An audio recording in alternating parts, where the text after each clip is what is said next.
بسم اللہ الرحمن الرحیم۔ جناب خواتین و حضرات، آپ لوگوں کو میری طرف سے محبت بھرا سلام۔ میرا بیٹا ہار نہیں سکتا۔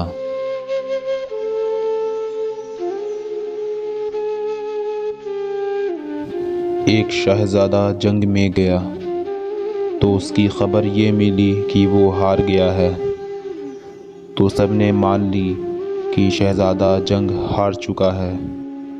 لیکن اس شہزادے کی ماں نے کہا کہ وہ ہار نہیں سکتا اور یہ خبر غلط ہے۔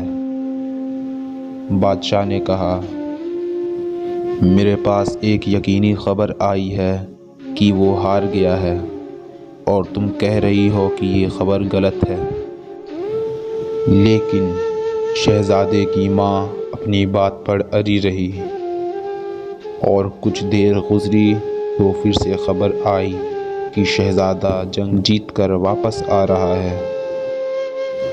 بادشاہ جلدی سے اس کی ماں کے پاس آیا اور پوچھنے لگا کہ جب شہزادے کے ہارنے کی خبر آئی تھی تو تم اپنے گھر میں ایک دم پرسکون ہو کر بیٹھی تھی اور کہہ رہی تھی کہ یہ خبر غلط ہے، آخر اس کی کیا وجہ ہے؟ شہزادے کی ماں نے کہا، وہ بات بتانے کی تو نہیں، لیکن آپ پوچھ رہے ہیں تو بتا دیتی ہوں۔ بات یہ ہے کہ جس وقت شہزادہ میرے پیٹ میں تھا، اسی وقت میں نے طے کر لیا تھا کہ حرام تو حرام ہے، میں کوئی شک شبہ والا لقمہ بھی منہ میں نہ ڈالوں گی، تاکہ کہیں ایسا نہ ہو کہ اس حرام لقمے کی وجہ سے یہ شہزادہ بزدل پیدا ہو۔ اس لیے کہ مجھے پتہ تھا کہ حرام غذا سے انسان کا دل کمزور اور بزدل ہو جاتا ہے، اور حلال غذا سے دل دلیر اور طاقتور ہو جاتا ہے، اور آخر تک میں اسی کی پابند رہی۔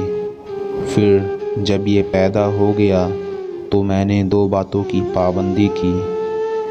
ایک یہ کہ میں نے اس کو ناپاک حالت میں کبھی دودھ نہیں پلایا، جب بھی دودھ پلایا باوضو ہو کر پلایا، اور دوسری، جب بھی دودھ پلایا سورہ یاسین پڑھتے ہوئے پلایا، اور اس کے دودھ پینے کے زمانے میں بھی میں حرام اور شک شبہ والی چیزوں سے بچتی رہی کہ کہیں ایسا نہ ہو کہ حرام لقمہ میرے پیٹ میں جائے اور اس لقمے سے جو دودھ بنے وہ میرے بچے کے پیٹ میں جائے، جس سے ان کی اندرونی طاقت خراب ہو جائے اور اس کا دل کمزور ہو جائے۔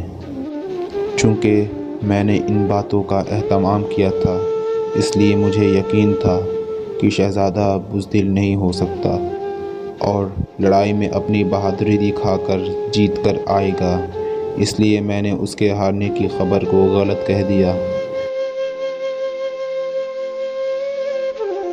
سلام ہو ایسی ماں پر اور اس کی تربیت پر۔ ویڈیو کے انت میں آپ سے ایک چھوٹی سی گزارش ہے کہ اس ویڈیو کو لائک کیجیے اور اپنے دوستوں کے ساتھ شیئر کیجیے، اور ہمارے اس چینل کو سبسکرائب کر ہمارا حوصلہ افزائی کیجیے۔ پھر ملیں گے اگلے ویڈیو میں، تب تک آپ اپنے گھروں میں رہ کر خدا کی عبادت کیجیے۔